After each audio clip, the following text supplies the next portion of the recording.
강진에서 살고 있는 농사꾼 봉섭이는 성품이 좋고 부지런하기로 유명해 마을에서도 평판이 높았습니다.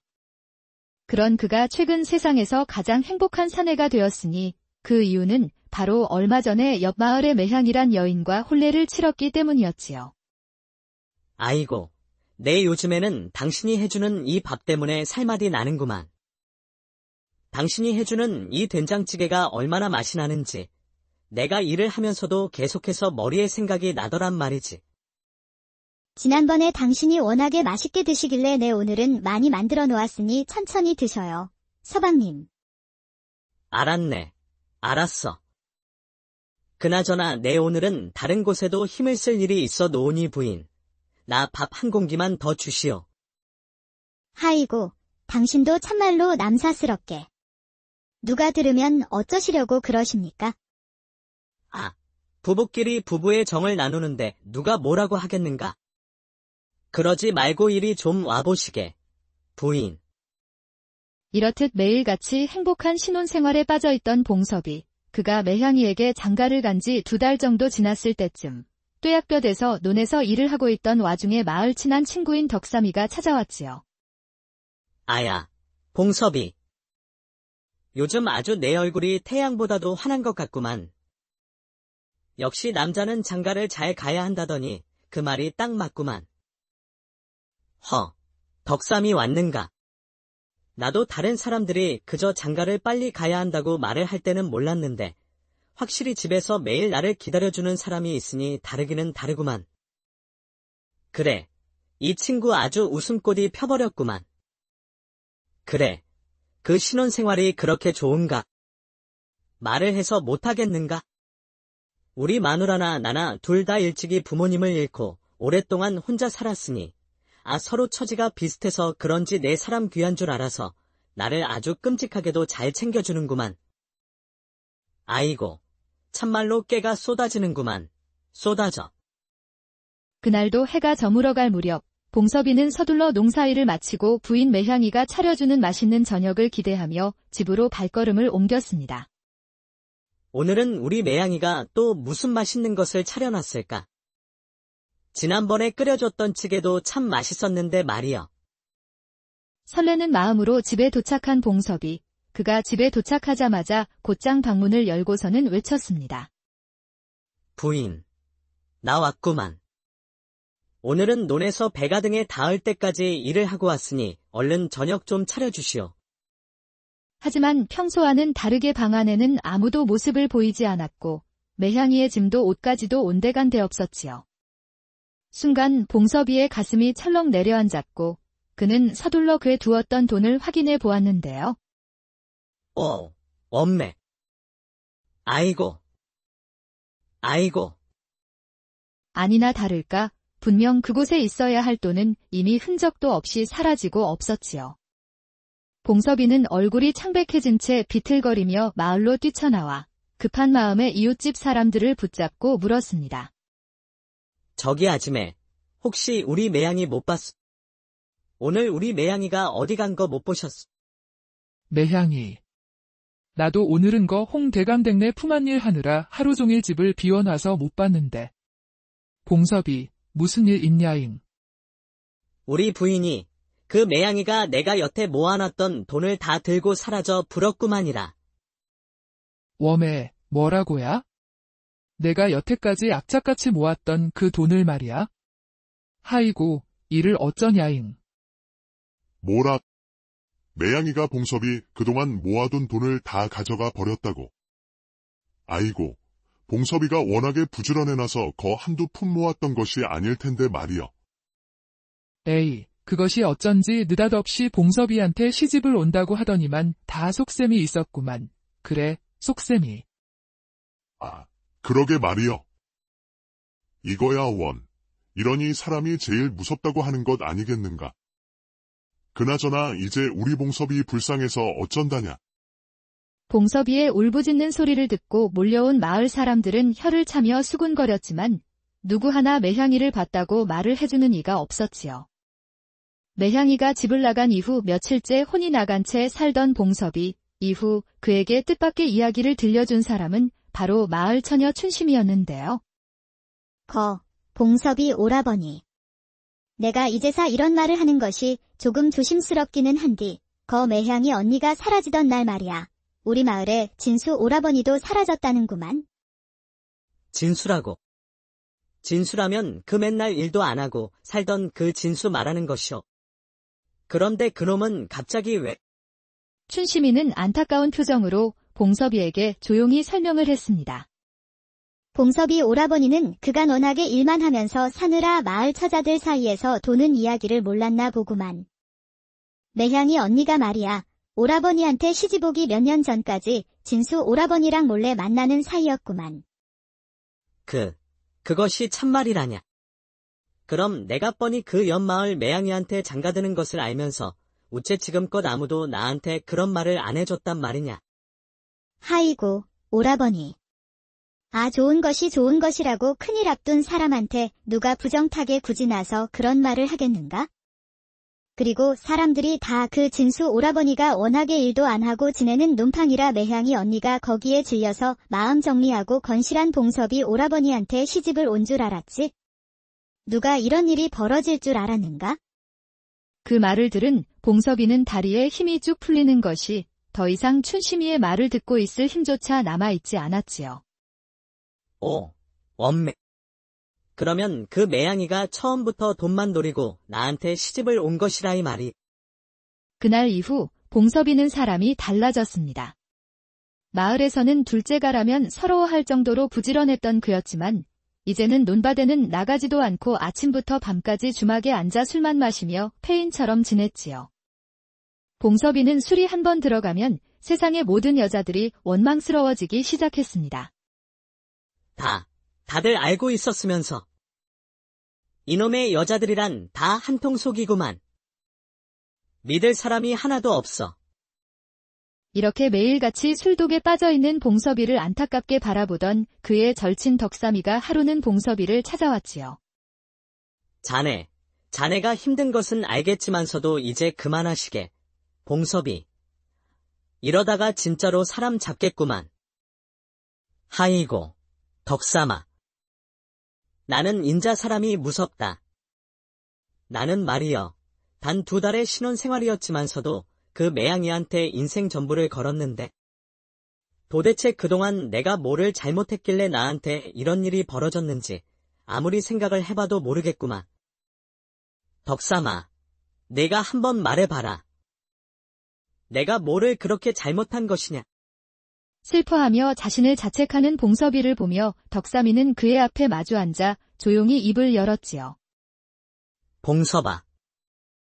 내 어디에서 듣기로는 세상에 2 부류의 여자가 있다더라. 그것이 느닷없이 무슨 이야기냐, 덕삼아.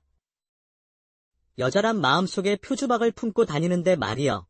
어떤 여자는 그 표주박이 하나뿐이라 지천에 물이 넘쳐 흘러도 딱 하나의 표주박만을 채우고는 그것을 비우지 않는 이상 다시는 다른 물을 담을 수가 없는 것이지. 봉섭이는 영문을 알 수 없는 소리에 멍한 얼굴로 덕삼이를 쳐다보았고 덕삼이는 계속해서 말을 이어갔습니다. 그런데 말이다. 또 어떤 여자들은 수많은 표주박을 품에 품고 있어서 이미 하나의 표주박에 물을 채웠어도 이 표주박 저 표주박 온갖 데에 물을 담는다고 하더라고. 내가 보기엔 단지 매양씨가 그런 사람이었던 것뿐이구만. 그러니 이번 일은 내 잘못이 아니니 제발 내 자신을 그만 좀 괴롭혀라. 봉섭아. 봉섭이는 덕삼이의 이야기를 듣고 오랫동안 아무 말도 하지 못했습니다. 그러다 마음속에서 뭔가 느끼는 바가 있었는지 갑자기 눈에서 눈물을 펑펑 쏟아내었지요. 오메, 덕삼아. 그래. 아이고, 그래. 그리 말해주니 마음이 한결 나아지는구만. 그래, 이것이 내가 그저 운이 없었을 뿐이지 내 잘못은 아니지. 그날 이후 봉섭이는 더 이상 술독에 빠져 살지 않았습니다. 대신 조용히 자신의 전답을 모두 팔아버리고 마을을 떠나기 위해 보부상인 덕파리를 찾아가 그의 조수가 되기를 자청하였지요. 그래. 다른 사람도 아니고 봉섭이 내가 워낙에 성실한 놈이니 나도 마다할 이유가 없지? 안 그래도 내일 당장 내 한양으로 떠날 참이었는데 그럼 이참에 나랑 같이 가자꾸나. 그렇게 봉섭이는 지난 일들을 뒤로하고 새로운 삶을 향해 첫걸음을 내디뎠습니다. 봉섭이 덕파리를 따라 장사길에 오른 뒤 꼬박 1년의 시간이 지났습니다. 그간 봉섭이는 보부상의를 하며 조선팔도 곳곳을 누비고 다녔는데요. 그렇게 낯선 길 위를 걸으며 정신없이 바삐 살다 보니 어느덧 세상 돌아가는 것과 장사를 하며 보게 된 돈의 흐름 역시 조금씩 눈에 들어오기 시작하였지요. 그리하여 어느 날 하루는 일을 마치고 주막에서 막걸리를 마시던 봉섭이는 덕파리에게 조심스레 말을 꺼냈습니다. 형님, 그러니까 제가 형님께 드릴 말씀이 있는데 말이에요. 봉섭아, 이제 한번 홀로서기를 해보려고 그러는 것이냐? 와, 어메. 제가 형님께 한 번도 말씀을 드린 적이 없었는데 도대체 어떻게 아시고 먼저 말씀을 하십니까? 허허, 내 지난 1년 동안 너랑 함께 다녔는데 말하지 않아도 어느 정도는 내가 무슨 생각을 하는지 짐작은 하지 않겠느냐. 그래, 어떤 물건을 팔아볼지 생각해 둔 것은 있고. 영광에 한번 가볼 생각입니다. 그곳의 굴비가 그렇게 괜찮다고 하니 배를 한 척 빌려서 굴비를 실어다가 함경도 지역에 좀 팔아볼까 해서 말이어요. 아무래도 남이 하지 않은 것을 해야 승산이 있을 것 같아서 말이어요. 그래, 굴비는 귀한 것이니 분명 운때만 잘 맞으면 큰 장사가 될 것이야. 워낙에 먼 길을 가는 것이라 위험 부담이 많겠지만 내 지난 1년 동안 너를 봐온 바, 너라면 분명히 잘해낼 수 있을 것이라 생각하고 있구만. 덕파리 형님, 그동안 정말 감사했습니다요. 그날 밤 둘은 밤이 깊어가도록 아쉬운 작별의 술잔을 나누며 서로의 안녕을 빌어주었습니다. 그리하여 영광에 간 봉섭이는 가장 먼저 배 한 척을 빌리고는 그동안 보부상 조수를 하며 벌었던 돈과 전답을 팔았던 돈을 모아 영광에서 가장 좋은 굴비를 사서는 그것을 배에 싣고 남쪽부터 돌기 시작했는데요. 봉섭이는 남해, 경상도, 그리고 다른 이들이 가기 힘들어한다는 강원도와 동북단 끝자락까지 올라갔고, 이게 그 남도에서 왔다는 굴비라고요. 이리 살이 실한 굴비는 생전 처음 보는구만. 저 봉섭씨, 내 이것 한 드럼 살 테니 다음에도 꼭 가져다 주실 수 있겠소? 그곳의 사람들은 봉섭이가 가지고 온 굴비를 보고는 감탄을 금치 못하였지요. 그리고 얼마 지나지 않아 봉섭이 다니던 곳 근처 이름난 기방과 요리집들은 모두 봉섭이의 굴비를 앞다퉈 찾기 시작하였고, 이후 영광에서 함경도까지 부지런히 다닌 끝에 봉섭이는 각지에서 제법 이름난 거상으로 자리를 잡을 수 있었습니다. 그렇게 3년의 시간이 흐르고 하루는 봉섭이가 함경도의 낮은 포구 근처 저작거리를 어슬렁거리고 있었는데요. 저 족제비 털음부두로 만들면 값을 제법 받을 수 있겠는데. 봉섭이가 장터의 좌판을 둘러보며 중얼거리고 있을 때 갑자기 자신의 옷소매에 무언가 살며시 들어오는 느낌이 들었고, 봉섭이는 재빨리 뒤를 돌아 그 손목을 움켜쥐었습니다.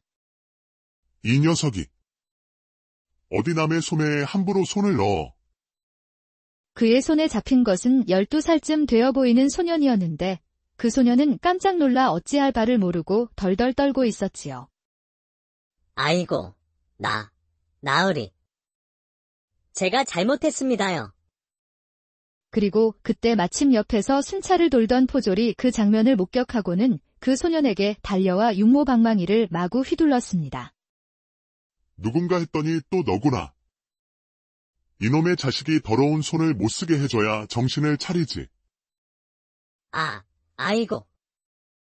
아이고. 잘못했습니다. 다신 안 하겠습니다요. 봉섭이는 그 어린 사내가 맞는 모습을 눈앞에서 보고 있자니 측은한 마음이 들어 급히 포졸에게 다가가 돈 몇 푼을 쥐어주며 말했습니다. 이보시오. 포졸 나으리. 아직 어린 녀석인데 너무 매몰차게 굴지 마시고 이쯤에서 좀 봐주면 안 되겠소. 에이 참, 이번에 저 녀석 아주 혼쭐을 내줘야 하는데. 또 다른 사람도 아니고 자네가 이리 간곡하게 부탁하니 어쩔 수 없구만. 이놈. 너 다음에 또 걸리면 그땐 정말 내 제삿날인 줄 알아라. 이윽고 포졸이 돌아가자 소녀는 얼떨떨한 얼굴로 봉섭이의 앞에서 고개를 숙이며 연신 감사를 표했지요. 고맙습니다. 나으리. 참말로 고맙습니다요. 제가 이곳에 와서 천한저에게 은혜를 베풀어준 분은 나으리뿐입니다요. 제가 꼭 이 은혜 잊지 않겠습니다. 나으리. 그래. 하지만 다시는 다른 사람의 물건에 손을 대서는 안 될 것이오. 어서 가보거라. 소녀는 몇 번이나 고맙다고 봉섭이에게 머리를 숙이고는 이내 장터의 인파 속으로 사라졌습니다. 한바탕 소동으로 배가 고파진 봉섭이, 그는 저작거리 끝에 있는 작은 국밥집으로 들어가 국밥 한 그릇을 시키고는 자리를 잡았지요. 이내 뜨끈한 국밥 한 그릇이 나오고 봉섭이는 국밥 한 숟갈을 크게 뜨려는 순간, 아까 그 소매치기 소년이 자신을 쳐다보며 손가락만 쪽 빨고 있는 것 아니겠어요? 아, 이놈아. 거기 그렇게 서 있지 말고 이리 와서 밥이라도 같이 먹자꾸나. 봉섭이는 소년에게 국밥 한 그릇을 권하였고, 그 소년은 배가 많이 고팠었는지게 눈 감추듯 국밥 한 그릇을 비우고 말았지요. 그래. 너는 이름이 어떻게 되느냐? 딱 봐도 이곳 사람은 아닌 것 같은데 도대체 어쩌다 이 나진까지 와서 소매치기를 하고 있느냐? 봉섭이 국밥 한 그릇을 소년에게 더 시켜주며 그 소년의 사연을 들어보니 그 소년의 이름은 갑수. 원래 한양에서 양반 대갓집 손자로 남부럽지 않게 살다가 할아버지가 사화에 휩쓸리는 바람에 집안은 풍비박산이 나고 그 소년만 간신히 목숨을 부지한 채로 이곳 나진까지 흘러와서 소매치기를 하고 살고 있었다는 것을 알 수 있었지요. 봉섭이는 그제서야 그 소년의 말투나 품새가 이곳 사람들과 달리 범상치 않았던 이유를 깨달았습니다. 갑수야, 그럼 너 글은 읽을 줄 아느냐? 예, 나으리. 조부님께서 어릴 때부터 글 공부를 시켜주셔서 글은 읽고 쓸 줄 압니다요. 갑수가 고개를 끄덕이며 대답하자 봉섭이는 속으로 놀라며 생각했지요. 여태까지 내가 글을 몰라 장사를 하면서 곤란한 적이 한두 번이 아니었는데 이 아이를 사동으로 데리고 다니면 나에게도 큰 도움이 될 수 있겠구나. 갑수야. 그렇다면 너 여기에서 이러지 말고 앞으로 나랑 같이 다니지 않겠느냐? 내가 너를 사동으로 거두어 주마. 예. 나으리, 정말 저를 데려가 주시는 겁니까? 그래, 정말이다. 대신 조건이 하나 있구먼. 다시는 남의 것을 탐하지 말 것. 명심하겠습니다. 나으리. 제가 절대 나리를 실망시키지 않겠습니다. 갑수는 믿기지 않은 듯 울먹이며 봉섭이에게 대답을 했습니다. 그리고 그 순간부터 갑수는 더 이상 떠돌이 거지 소년이 아닌 봉섭이의 사동으로서 새 삶을 시작하게 되었지요.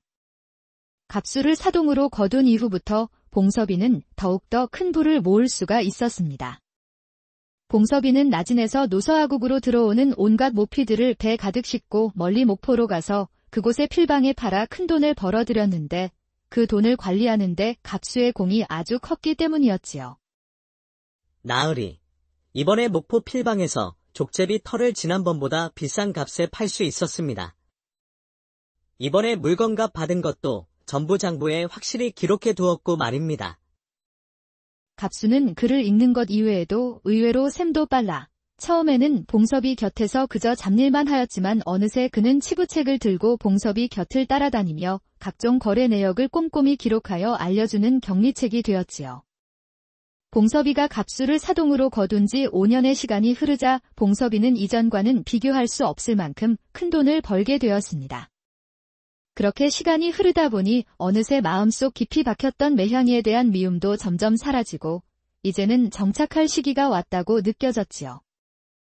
갑수야, 우리가 같이 일을 한 지도 벌써 5년이나 되었구나. 그러게 말입니다. 나으리. 나으리 옷소매에 손 한 번 잘못 넣어 포졸에게 맞은 것이 벌써 5년 전이라니 믿기지가 않습니다. 이 장사도 5년 전하고는 달리 이제는 경쟁도 심해지고 언제까지 이렇게 떠돌이 생활을 할 수도 없고 해서 이참에 나는 고향 강진으로 가 정착을 해볼까 하는데 너는 어쩔 생각이냐? 만약 내가 계속해서 장사를 하겠다고 하면 내가 가지고 있는 배와 미천은 전부 너에게 물려주마. 아이고, 나리가 가시는데 어찌 제가 혼자서 이 일을 할 수 있겠습니까?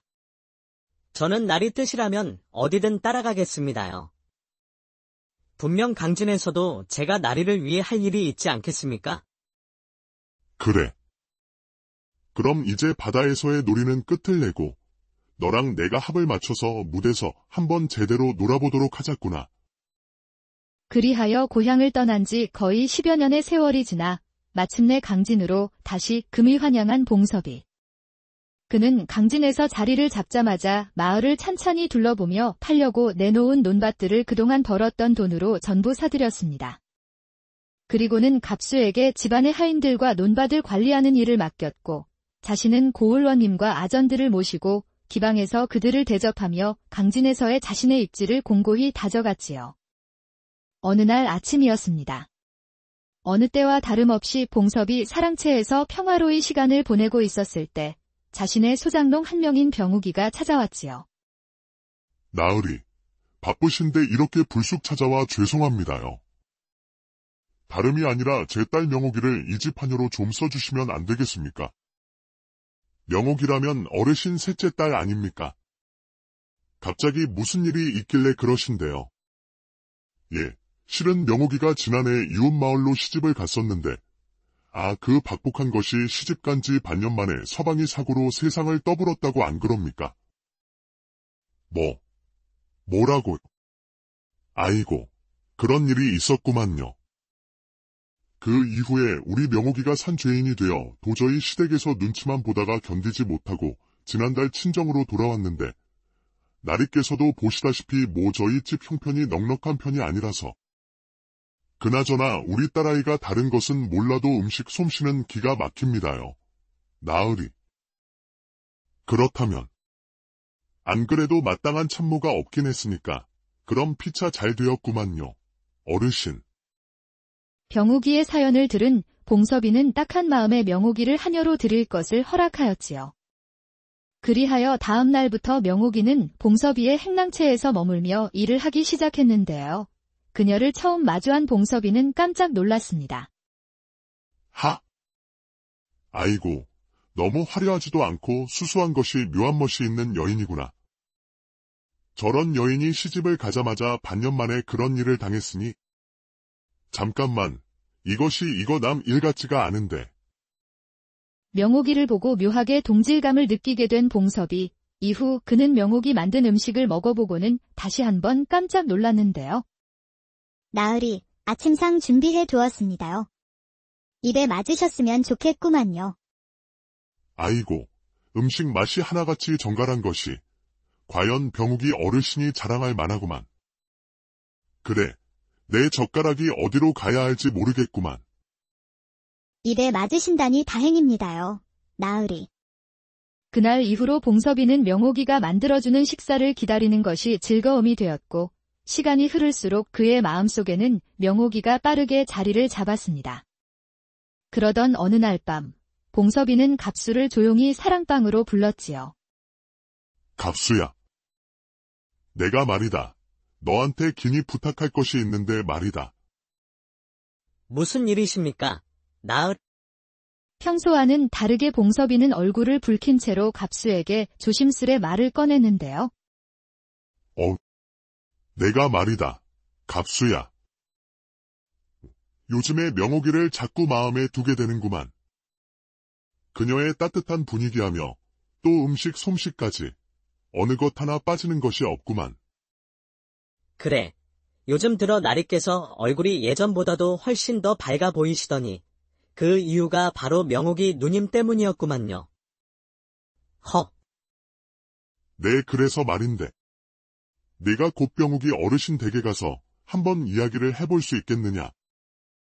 아이고, 무슨 말씀인지 정확히 알았습니다. 걱정 마십시오. 제가 가서 시원하게 마무리 지어 가지고 오겠습니다. 봉섭이의 부탁을 받은 갑수는 다음 날부터 며칠 동안 병욱의 집을 매일같이 오가며 며칠간의 논의 끝에 논 10마지기를 넘겨주는 조건으로 혼사 문제에 매듭을 지었고 봉섭이와 명옥이 서로 초혼이 아니었기에 간단하게 혼례를 치른 후 둘은 부부의 연을 맺을 수 있었습니다. 봉섭이는 명옥이를 부인으로 맞은 이후에도 부인을 끔찍하게 아꼈는데요. 명옥이 이 집의 하녀로 시작을 하였기에 여전히 다른 머슴들의 눈치를 보는 것을 발견하고는 그리하여 봉섭이는 그간 갑수가 관리하던 장부와 곳간의 열쇠를 명옥이에게 맡기고 그녀에게 정권을 주었습니다. 아, 주인이 어디 하인의 눈치를 봐야 되겠는가?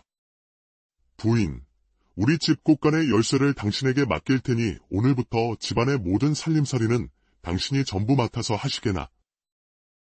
그 앞으로 머슴이나 소장농들 임금도 당신이 직접 주시구려. 내 갑수에게는 말을 해놓겠소. 서방님께서 그렇게 마음을 써주시니 너무나 감사할 따름이구만요. 제가 한번 알뜰살뜰하게 살림을 꾸려보겠습니다. 그리고 장날이 되면 그녀에게 따로 돈을 쥐어주며 사고 싶은 것은 마음껏 사라며 그녀를 장터에 보냈고 그럴 때면 갑수를 마치 그녀의 호위무사처럼 함께 보냈지요. 그렇게 부인 명옥이와 함께 평화로운 신혼생활에 빠져 살던 봉섭이에게 어느 가을날 사건이 벌어졌으니 그날 역시 강진의 큰 장터가 열렸기에 여느 때와 마찬가지로 명옥이와 갑수를 장터에 보낸 봉섭이 하지만 평소라면 저녁 무렵이면 이미 돌아오고도 남을 두 사람이 해가 저물고 밤이 깊도록 돌아오지 않는 것이었습니다. 시간이 가면 갈수록 마음이 초조해진 봉섭이는 급히 관하로 달려가 평소 가깝게 지내던 원님에게 도움을 청하였지요. 원님, 제발 저희 부인 좀 찾아주십시오. 우리 부인 명옥이와 갑수가 아침부터 장에 나갔다가 아직 돌아오지를 않았습니다요. 이것이 무슨 일이 생겨도 생긴 것이 틀림없구만요. 무엇이라? 장에 나간 두 사람이 돌아오지 않다니 그것이 무슨 말이란 말인가? 봉섭이, 자네 걱정하지 마시게나. 아, 자네 일이 내 일이나 다름없으니 내 당장의 포졸들을 풀어 한번 찾아볼 테니 자네는 집에서 기다리고 있겠나? 하이고, 원님. 우리 부인도 부인이지만 갑수는 제가 몇 년이나 친동생처럼 데리고 있었던 아이입니다. 그러니 꼭 좀 부탁드리겠습니다. 원님의 명령에 포졸들은 횃불을 들고 바로 수색에 나섰고 밤이 깊어지면 깊어질수록 봉섭이 마음속에서는 오랫동안 꽁꽁 숨겨놓았던 악몽 같은 기억이 스멀스멀 떠오르기 시작했지요. 설마 명옥이가? 아니야. 그럴 리가 없구만. 그렇다고 갑수가 그런 녀석도 아니고 말이지. 피어오르는 불안감을 누르려고 하면 할수록 그의 마음 한구석에서는 자꾸만 매향이의 얼굴이 명옥이의 얼굴 위에 겹쳐질 뿐이었지요. 결국 명옥이에 대한 어떠한 단서도 찾지 못한 채 시간은 일주일이 흐른 어느 날 아침, 그간 지옥 같은 시간을 보내며 비몽사몽하고 있는 봉섭이의 귀에 대문을 두드리는 소리가 들렸으니 그 주인공은 다름 아닌 포졸이었지요. 나으리. 관아에서 소식을 가지고 왔습니다요. 명옥 마님과 갑수를 찾았으니 지금 당장 원님께서 관아로 모시고 오라는 명입니다요. 뭔 일아? 그것이 사실이냐? 포졸의 말을 듣자마자 봉섭이는 마치 실성한 사람처럼 곧장 관아로 내달렸습니다. 그리고 그가 관아에 도착하자마자 봉섭이의 눈에 들어온 것은 다름 아닌 눈물을 흘리고 있는 자신의 부인 명옥이와 그 옆에 포박당한 채 고개를 숙이고 있는 갑수였지요. 아이고, 감사합니다. 원님. 그나저나 어디에서 찾으셨던가요? 나주의 나루터에서 갑수와 명옥이를 우리 포졸들이 찾아냈구만. 아무래도 숨을 곳을 찾아 멀리까지 간 모양이더군. 원님. 그런데 대체 무슨 일이 있었길래 우리 갑수가 저리 죄인마냥 묶여있는 것입니까요? 봉섭이, 자네 듣고 놀라지 마시게. 내가 우리 포졸들에게 다 들어보니 저 갑수란 자가 저작거리의 친구들과 공모를 하고 자네 부인을 포박하여 납치했던 것이었구먼? 뭐라고요? 우리 갑수가 말입니까? 그것이 참말입니까? 원님. 그럼 내가 자네에게 거짓말을 하겠나? 걱정하지 말게나. 자네 부인은 그저 피해자일 뿐이었으니 이제 저 갑수란 놈만 엄벌에 처하면 되겠구만. 명옥이는 그저 피해자였다는 말을 들은 봉섭이는 한편으로는 아주 조금 안도가 되면서도 또 갑수를 생각하면 복잡해지는 기분이 들었습니다. 그렇다면 원님, 제가 한 가지 부탁을 드려도 되겠습니까? 부탁이라니, 갑자기 어떤 것을 말하는 것인가? 그것이 말입니다. 갑수를 좀 풀어주셨으면 해서 말입니다. 뭐라고? 자네 지금 제정신인가? 자네 부인을 납치한 갑수를 풀어달라. 이 말인가? 저놈은 형장의 이슬이 되어도 부족할 악독한 죄인인데 그런 놈을 풀어달라니 도대체 무슨 소린가? 자네는? 원님, 제발 부탁드립니다. 갑수만 풀어주신다면 나중에 제가 섭섭지 않게 살해는 해드릴 테니 갑수 좀 살려주십시오. 원님. 원님은 봉섭이의 얼굴을 이해할 수 없다는 듯이 한참을 바라보다가 깊은 한숨을 내쉬고 고개를 저었습니다.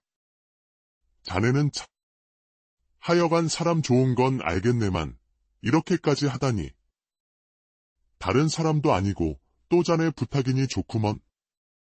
그래, 내가 이번 한 번은 눈 감아 줄 테니 얼른 데리고 가겠나. 아이고, 감사합니다요, 원님.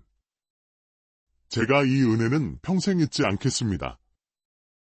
그리하여 봉섭이는 우여곡절 끝에 갑수와 부인 명옥이를 관아에서 무사히 데리고 올 수 있었습니다. 집에 돌아온 후 봉섭이는 명옥이를 일단 안방에서 쉬게 한 후 갑수를 조용히 사랑채로 불러 앉혔지요. 그렇게 마주 앉은 봉섭이와 갑수.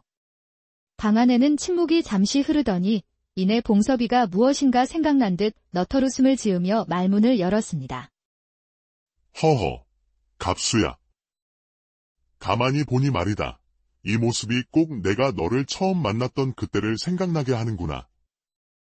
내가 바로 나진에서 내 옷소매에 손을 집어넣었다가 포졸에게 잡혔던 때 말이다. 나으리, 면목이 없습니다. 다시는 다른 이의 것을 탐하지 않겠다고 약속을 했었는데 제가 또다시 나으리께 이런 몹쓸 짓을 하고 말았습니다.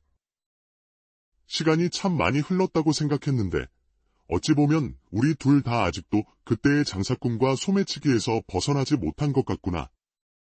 갑수야, 도대체 왜 그런 짓을 저질렀느냐? 봉섭이 긴 한숨을 내쉬며 이유를 묻자 갑수는 떨리는 목소리로 말을 이어갔습니다. 나으리. 그동안 제가 몇 년을 나으리 곁에서 열심히 일을 도왔는데 마님께서 들어오신 순간부터 제 자리가 점점 없어지는 것처럼 느껴졌습니다.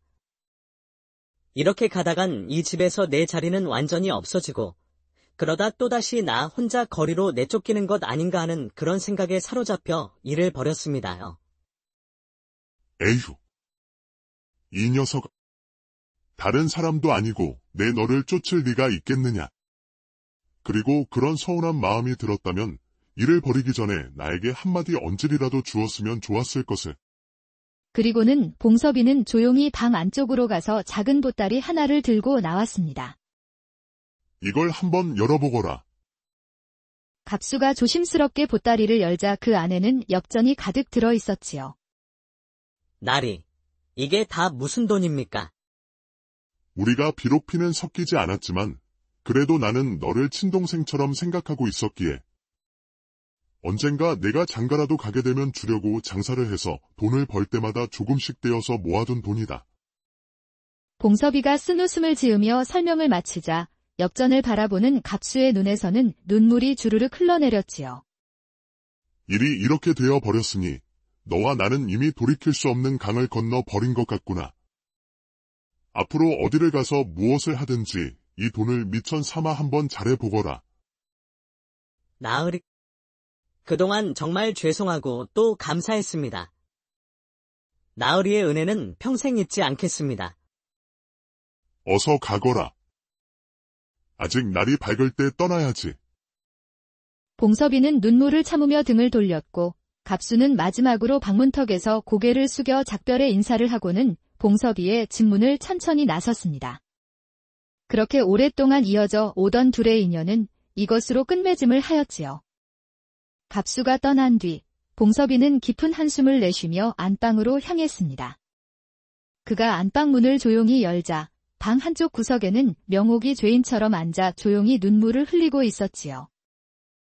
부인, 아직까지 울고 있었던 것이었소. 이제 다 끝났으니 눈물을 그치시오. 서방님, 죄송합니다요. 아무리 생각을 해보아도 제가 처신을 잘못해 이런 일이 생긴 것 같구만요. 봉섭이는 명옥이의 곁에 앉아 조용히 그녀의 손을 잡고는 온화한 미소를 지으며 다독여 주었지요.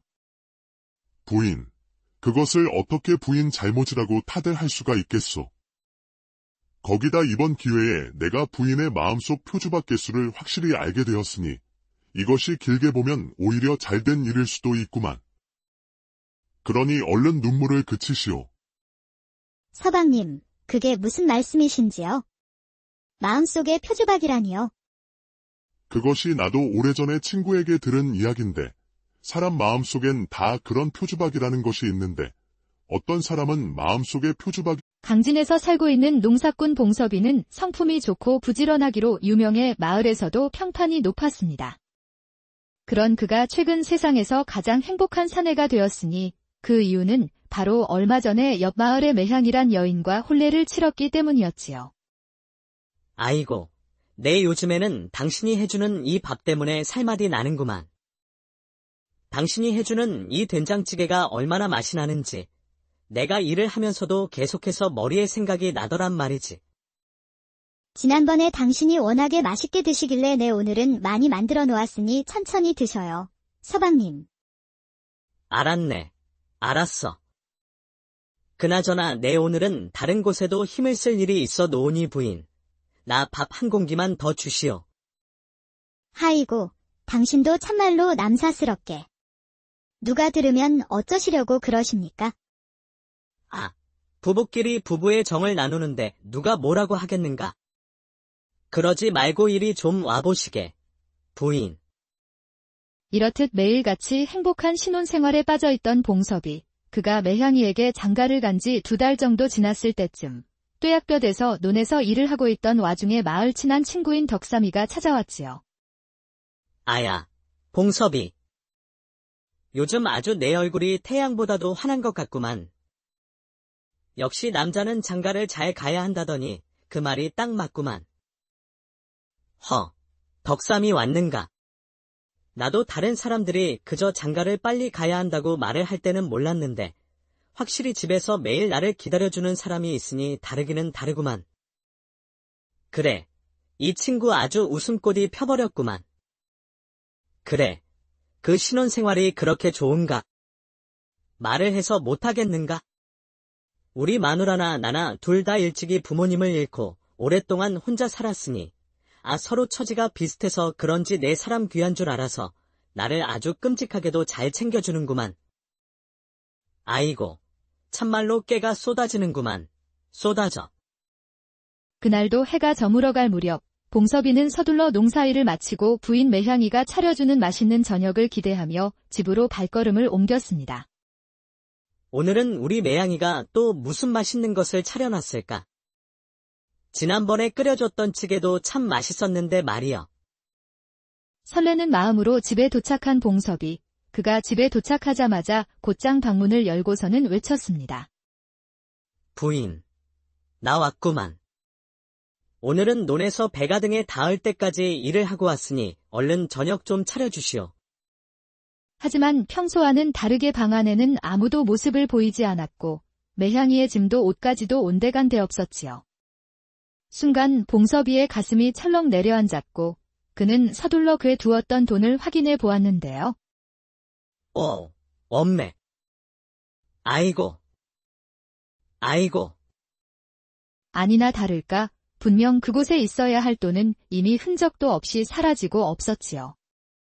봉섭이는 얼굴이 창백해진 채 비틀거리며 마을로 뛰쳐나와 급한 마음에 이웃집 사람들을 붙잡고 물었습니다. 저기 아지매, 혹시 우리 매양이 못 봤어? 오늘 우리 매양이가 어디 간 거 못 보셨어? 매향이. 나도 오늘은 거 홍대감댁네 품안일 하느라 하루 종일 집을 비워놔서 못 봤는데. 봉섭이, 무슨 일 있냐잉? 우리 부인이 그 매양이가 내가 여태 모아놨던 돈을 다 들고 사라져 불었구만이라. 웜에, 뭐라고야? 내가 여태까지 악착같이 모았던 그 돈을 말이야? 하이고, 이를 어쩌냐잉? 뭐라? 매양이가 봉섭이 그동안 모아둔 돈을 다 가져가 버렸다고. 아이고, 봉섭이가 워낙에 부지런해놔서 거 한두 푼 모았던 것이 아닐 텐데 말이여. 에이, 그것이 어쩐지 느닷없이 봉섭이한테 시집을 온다고 하더니만 다 속셈이 있었구만. 그래, 속셈이. 아, 그러게 말이여. 이거야 원. 이러니 사람이 제일 무섭다고 하는 것 아니겠는가. 그나저나 이제 우리 봉섭이 불쌍해서 어쩐다냐. 봉섭이의 울부짖는 소리를 듣고 몰려온 마을 사람들은 혀를 차며 수군거렸지만 누구 하나 매향이를 봤다고 말을 해주는 이가 없었지요. 매향이가 집을 나간 이후 며칠째 혼이 나간 채 살던 봉섭이 이후 그에게 뜻밖의 이야기를 들려준 사람은 바로 마을 처녀 춘심이었는데요. 봉섭이 오라버니. 내가 이제사 이런 말을 하는 것이 조금 조심스럽기는 한디, 매향이 언니가 사라지던 날 말이야. 우리 마을에 진수 오라버니도 사라졌다는구만. 진수라고. 진수라면 그 맨날 일도 안 하고 살던 그 진수 말하는 것이오. 그런데 그놈은 갑자기 왜? 춘심이는 안타까운 표정으로 봉섭이에게 조용히 설명을 했습니다. 봉섭이 오라버니는 그간 워낙에 일만 하면서 사느라 마을 처자들 사이에서 도는 이야기를 몰랐나 보구만. 매향이 언니가 말이야, 오라버니한테 시집오기 몇 년 전까지 진수 오라버니랑 몰래 만나는 사이였구만. 그것이 참말이라냐? 그럼 내가 뻔히 그 옆마을 매양이한테 장가드는 것을 알면서 우째 지금껏 아무도 나한테 그런 말을 안 해줬단 말이냐? 하이고, 오라버니. 좋은 것이 좋은 것이라고 큰일 앞둔 사람한테 누가 부정타게 굳이 나서 그런 말을 하겠는가? 그리고 사람들이 다 그 진수 오라버니가 워낙에 일도 안 하고 지내는 논팡이라 매향이 언니가 거기에 질려서 마음 정리하고 건실한 봉섭이 오라버니한테 시집을 온 줄 알았지? 누가 이런 일이 벌어질 줄 알았는가? 그 말을 들은 봉섭이는 다리에 힘이 쭉 풀리는 것이 더 이상 춘심이의 말을 듣고 있을 힘조차 남아있지 않았지요. 엄매. 그러면 그 매양이가 처음부터 돈만 노리고 나한테 시집을 온 것이라 이 말이. 그날 이후 봉섭이는 사람이 달라졌습니다. 마을에서는 둘째가라면 서러워할 정도로 부지런했던 그였지만 이제는 논밭에는 나가지도 않고 아침부터 밤까지 주막에 앉아 술만 마시며 폐인처럼 지냈지요. 봉섭이는 술이 한 번 들어가면 세상의 모든 여자들이 원망스러워지기 시작했습니다. 다들 알고 있었으면서. 이놈의 여자들이란 다 한통 속이구만. 믿을 사람이 하나도 없어. 이렇게 매일같이 술독에 빠져있는 봉섭이를 안타깝게 바라보던 그의 절친 덕삼이가 하루는 봉섭이를 찾아왔지요. 자네가 힘든 것은 알겠지만서도 이제 그만하시게. 봉섭이. 이러다가 진짜로 사람 잡겠구만. 하이고, 덕삼아. 나는 인자 사람이 무섭다. 나는 말이여, 단 2달의 신혼생활이었지만서도 그 매양이한테 인생 전부를 걸었는데 도대체 그동안 내가 뭐를 잘못했길래 나한테 이런 일이 벌어졌는지 아무리 생각을 해봐도 모르겠구만. 덕삼아, 내가 한번 말해봐라. 내가 뭐를 그렇게 잘못한 것이냐? 슬퍼하며 자신을 자책하는 봉섭이를 보며 덕삼이는 그의 앞에 마주 앉아 조용히 입을 열었지요. 봉섭아. 내 어디에서 듣기로는 세상에 2 부류의 여자가 있다더라. 그것이 느닷없이 무슨 이야기냐, 덕삼아. 여자란 마음속에 표주박을 품고 다니는데 말이여. 어떤 여자는 그 표주박이 하나뿐이라 지천에 물이 넘쳐 흘러도 딱 하나의 표주박만을 채우고는 그것을 비우지 않는 이상 다시는 다른 물을 담을 수가 없는 것이지. 봉섭이는 영문을 알 수 없는 소리에 멍한 얼굴로 덕삼이를 쳐다보았고 덕삼이는 계속해서 말을 이어갔습니다. 그런데 말이다. 또 어떤 여자들은 수많은 표주박을 품에 품고 있어서 이미 하나의 표주박에 물을 채웠어도 이 표주박 저 표주박 온갖 데에 물을 담는다고 하더라고. 내가 보기엔 단지 매양씨가 그런 사람이었던 것뿐이구만. 그러니 이번 일은 내 잘못이 아니니 제발 내 자신을 그만 좀 괴롭혀라. 봉섭아. 봉섭이는 덕삼이의 이야기를 듣고 오랫동안 아무 말도 하지 못했습니다. 그러다 마음속에서 뭔가 느끼는 바가 있었는지 갑자기 눈에서 눈물을 펑펑 쏟아내었지요. 오메, 덕삼아. 그래. 아이고, 그래. 그리 말해주니 마음이 한결 나아지는구만. 그래, 이것이 내가 그저 운이 없었을 뿐이지 내 잘못은 아니지. 그날 이후 봉섭이는 더 이상 술독에 빠져 살지 않았습니다. 대신 조용히 자신의 전답을 모두 팔아버리고 마을을 떠나기 위해 보부상인 덕파리를 찾아가 그의 조수가 되기를 자청하였지요. 그래. 다른 사람도 아니고 봉섭이 내가 워낙에 성실한 놈이니 나도 마다할 이유가 없지? 안 그래도 내일 당장 내 한양으로 떠날 참이었는데 그럼 이참에 나랑 같이 가자꾸나. 그렇게 봉섭이는 지난 일들을 뒤로하고 새로운 삶을 향해 첫걸음을 내디뎠습니다. 봉섭이 덕파리를 따라 장사길에 오른 뒤 꼬박 1년의 시간이 지났습니다. 그간 봉섭이는 보부상의를 하며 조선팔도 곳곳을 누비고 다녔는데요. 그렇게 낯선 길 위를 걸으며 정신없이 바삐 살다 보니 어느덧 세상 돌아가는 것과 장사를 하며 보게 된 돈의 흐름 역시 조금씩 눈에 들어오기 시작하였지요. 그리하여 어느 날 하루는 일을 마치고 주막에서 막걸리를 마시던 봉섭이는 덕파리에게 조심스레 말을 꺼냈습니다. 형님, 그러니까 제가 형님께 드릴 말씀이 있는데 말이에요. 봉섭아, 이제 한번 홀로 서기를 해보려고 그러는 것이냐? 어메. 제가 형님께 한 번도 말씀을 드린 적이 없었는데 도대체 어떻게 아시고 먼저 말씀을 하십니까? 내 지난 1년 동안 너랑 함께 다녔는데 말하지 않아도 어느 정도는 내가 무슨 생각을 하는지 짐작은 하지 않겠느냐.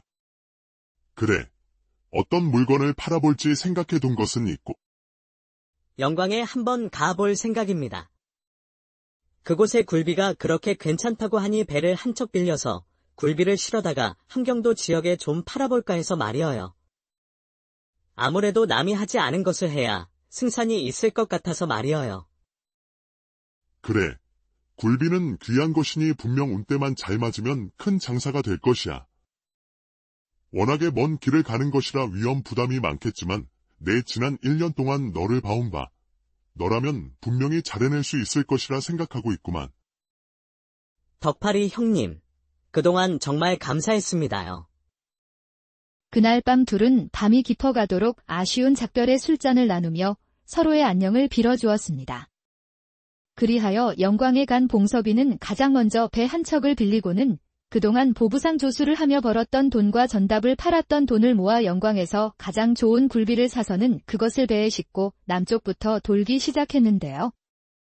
봉섭이는 남해, 경상도, 그리고 다른 이들이 가기 힘들어한다는 강원도와 동북단 끝자락까지 올라갔고, 이게 그 남도에서 왔다는 굴비라고요. 이리 살이 실한 굴비는 생전 처음 보는구만. 저 봉섭씨, 내 이것 한 드럼 살 테니 다음에도 꼭 가져다 주실 수 있겠소?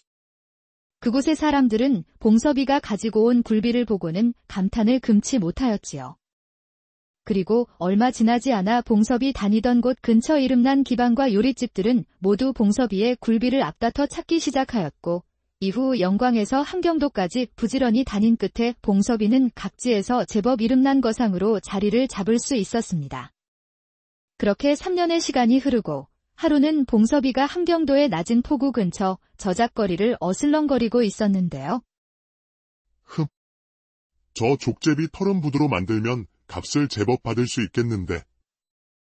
봉섭이가 장터의 좌판을 둘러보며 중얼거리고 있을 때 갑자기 자신의 옷소매에 무언가 살며시 들어오는 느낌이 들었고 봉섭이는 재빨리 뒤를 돌아 그 손목을 움켜쥐었습니다. 이 녀석이 어디 남의 소매에 함부로 손을 넣어. 그의 손에 잡힌 것은 12살쯤 되어 보이는 소년이었는데 그 소년은 깜짝 놀라 어찌할 바를 모르고 덜덜 떨고 있었지요. 아이고, 나으리. 제가 잘못했습니다요. 그리고 그때 마침 옆에서 순찰을 돌던 포졸이 그 장면을 목격하고는 그 소년에게 달려와 육모방망이를 마구 휘둘렀습니다. 누군가 했더니 또 너구나. 이놈의 자식이 더러운 손을 못 쓰게 해줘야 정신을 차리지. 아이고. 잘못했습니다. 다신 안 하겠습니다요. 봉섭이는 그 어린 사내가 맞는 모습을 눈앞에서 보고 있자니 측은한 마음이 들어 급히 포졸에게 다가가 돈 몇 푼을 쥐어주며 말했습니다. 이보시오. 포졸 나으리. 아직 어린 녀석인데 너무 매몰차게 굴지 마시고 이쯤에서 좀 봐주면 안 되겠소. 에이 참, 이번에 저 녀석 아주 혼쭐을 내줘야 하는데.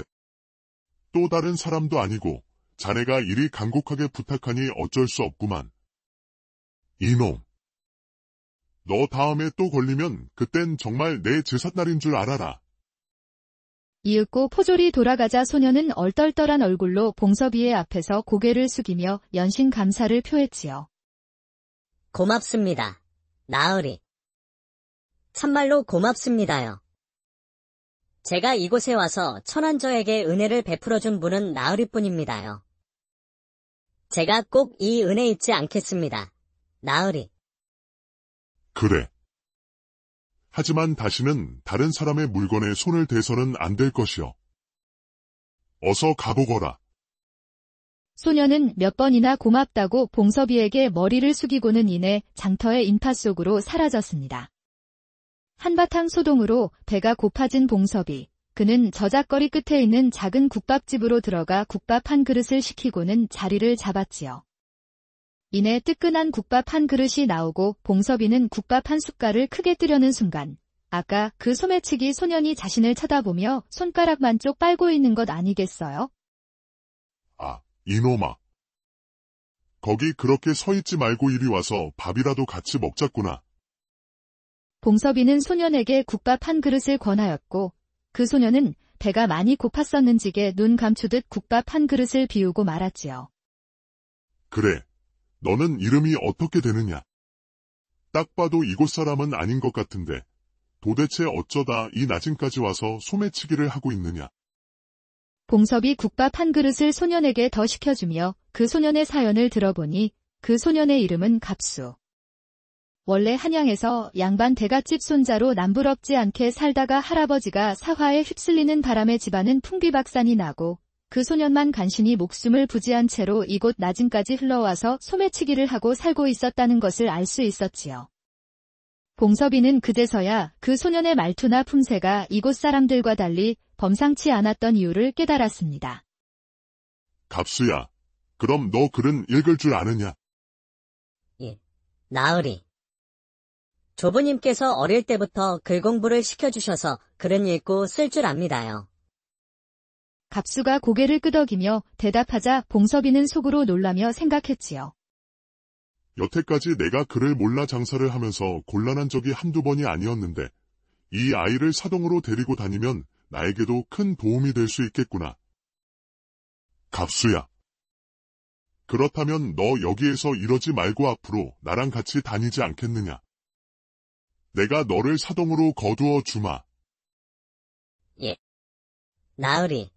정말 저를 데려가 주시는 겁니까? 그래, 정말이다. 대신 조건이 하나 있구먼. 다시는 남의 것을 탐하지 말 것. 명심하겠습니다. 나으리. 제가 절대 나리를 실망시키지 않겠습니다. 갑수는 믿기지 않은 듯 울먹이며 봉섭이에게 대답을 했습니다. 그리고 그 순간부터 갑수는 더 이상 떠돌이 거지 소년이 아닌 봉섭이의 사동으로서 새 삶을 시작하게 되었지요. 갑수를 사동으로 거둔 이후부터 봉섭이는 더욱더 큰 부를 모을 수가 있었습니다. 봉섭이는 나진에서 노서하국으로 들어오는 온갖 모피들을 배 가득 싣고 멀리 목포로 가서 그곳에 필방에 팔아 큰 돈을 벌어들였는데 그 돈을 관리하는데 갑수의 공이 아주 컸기 때문이었지요. 나으리, 이번에 목포 필방에서 족제비 털을 지난번보다 비싼 값에 팔 수 있었습니다. 이번에 물건값 받은 것도 전부 장부에 확실히 기록해 두었고 말입니다. 갑수는 글을 읽는 것 이외에도 의외로 셈도 빨라. 처음에는 봉섭이 곁에서 그저 잡일만 하였지만 어느새 그는 치부책을 들고 봉섭이 곁을 따라다니며 각종 거래 내역을 꼼꼼히 기록하여 알려주는 격리책이 되었지요. 봉섭이가 갑수를 사동으로 거둔 지 5년의 시간이 흐르자 봉섭이는 이전과는 비교할 수 없을 만큼 큰 돈을 벌게 되었습니다. 그렇게 시간이 흐르다 보니 어느새 마음속 깊이 박혔던 매향이에 대한 미움도 점점 사라지고 이제는 정착할 시기가 왔다고 느껴졌지요. 갑수야, 우리가 같이 일을 한 지도 벌써 5년이나 되었구나. 그러게 말입니다. 나으리. 나으리 옷소매에 손 한 번 잘못 넣어 포졸에게 맞은 것이 벌써 5년 전이라니 믿기지가 않습니다.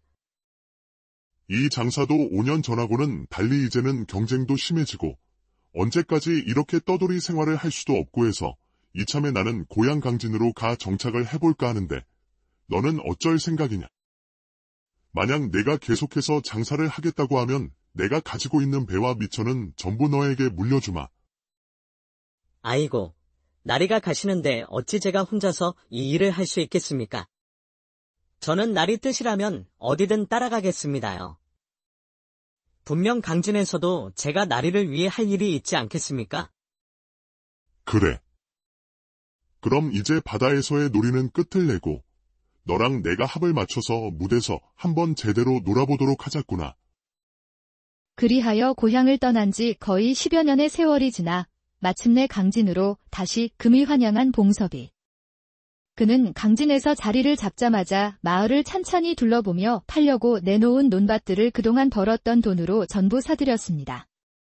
그리고는 갑수에게 집안의 하인들과 논밭을 관리하는 일을 맡겼고 자신은 고을원님과 아전들을 모시고 기방에서 그들을 대접하며 강진에서의 자신의 입지를 공고히 다져갔지요. 어느 날 아침이었습니다. 어느 때와 다름없이 봉섭이 사랑채에서 평화로이 시간을 보내고 있었을 때 자신의 소장농 한 명인 병욱이가 찾아왔지요. 나으리, 바쁘신데 이렇게 불쑥 찾아와 죄송합니다요. 다름이 아니라 제 딸 명옥이를 이 집 하녀로 좀 써주시면 안 되겠습니까? 명옥이라면 어르신 셋째 딸 아닙니까? 갑자기 무슨 일이 있길래 그러신데요? 예, 실은 명옥이가 지난해 이웃마을로 시집을 갔었는데 그 박복한 것이 시집간 지 반년 만에 서방이 사고로 세상을 떠불었다고 안 그럽니까? 뭐라고요? 아이고, 그런 일이 있었구만요. 그 이후에 우리 명옥이가 산죄인이 되어 도저히 시댁에서 눈치만 보다가 견디지 못하고 지난달 친정으로 돌아왔는데 나리께서도 보시다시피 저희 집 형편이 넉넉한 편이 아니라서 그나저나 우리 딸아이가 다른 것은 몰라도 음식 솜씨는 기가 막힙니다요. 나으리. 그렇다면 안 그래도 마땅한 참모가 없긴 했으니까 그럼 피차 잘 되었구만요. 어르신. 병욱이의 사연을 들은 봉섭이는 딱한 마음에 명욱이를 하녀로 드릴 것을 허락하였지요. 그리하여 다음 날부터 명욱이는 봉섭이의 행랑채에서 머물며 일을 하기 시작했는데요. 그녀를 처음 마주한 봉섭이는 깜짝 놀랐습니다. 아이고, 너무 화려하지도 않고 수수한 것이 묘한 멋이 있는 여인이구나.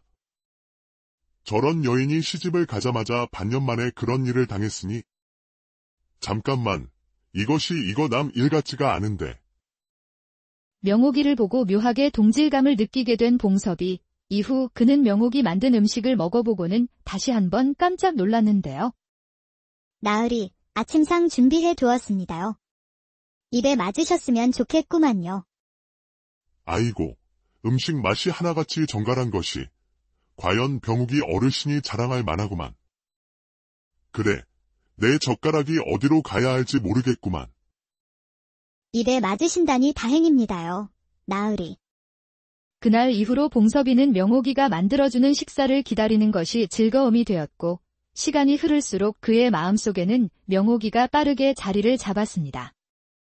그러던 어느 날 밤, 봉섭이는 갑수를 조용히 사랑방으로 불렀지요. 갑수야. 내가 말이다. 너한테 긴히 부탁할 것이 있는데 말이다. 무슨 일이십니까? 나으 평소와는 다르게 봉섭이는